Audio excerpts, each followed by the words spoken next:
Sulaiman juga mendukung pembangunan masjid, jembatan, sekolah, rumah sakit, dan pasar di seluruh kekaisaran.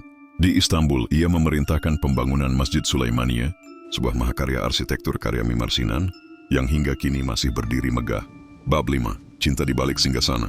Di balik kekuasaan yang luar biasa, hidup Sulaiman dihiasi oleh kisah cinta yang legendaris. Ia jatuh hati kepada seorang selir asal Ukraina, Roxelana, yang dikenal sebagai Hurrem Sultan. Melawan tradisi, Sulaiman menikahinya secara resmi dan menjadikannya permaisuri. Dari Hurrem, ia dikaruniai anak-anak, termasuk Selim II, sang penerus takhta. Cinta mereka bukan sekadar asmara.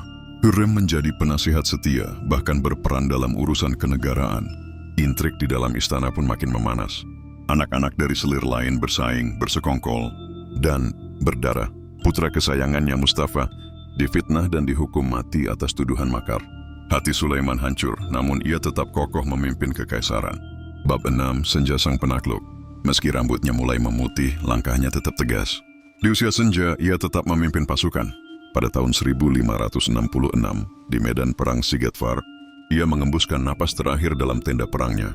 Ia wafat jauh dari Istanbul, meninggalkan dunia sebagai raja terbesar dalam sejarah Ottoman.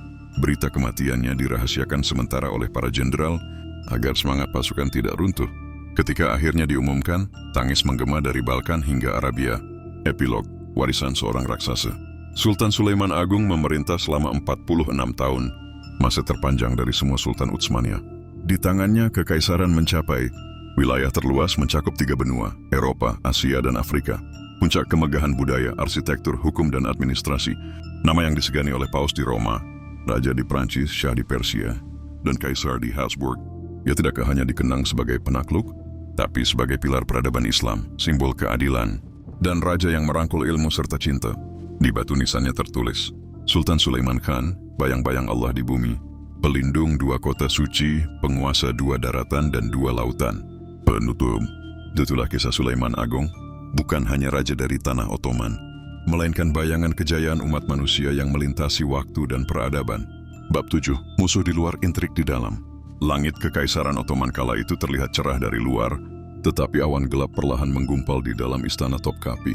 Setelah tahun-tahun kejayaan awal, Sultan Sulaiman harus menghadapi medan perang baru, politik istana.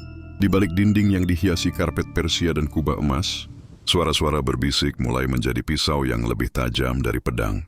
Di antara putra-putranya, ada Mustafa, anak dari selir lain, yang tampan, cerdas, dan dicintai rakyat serta tentara.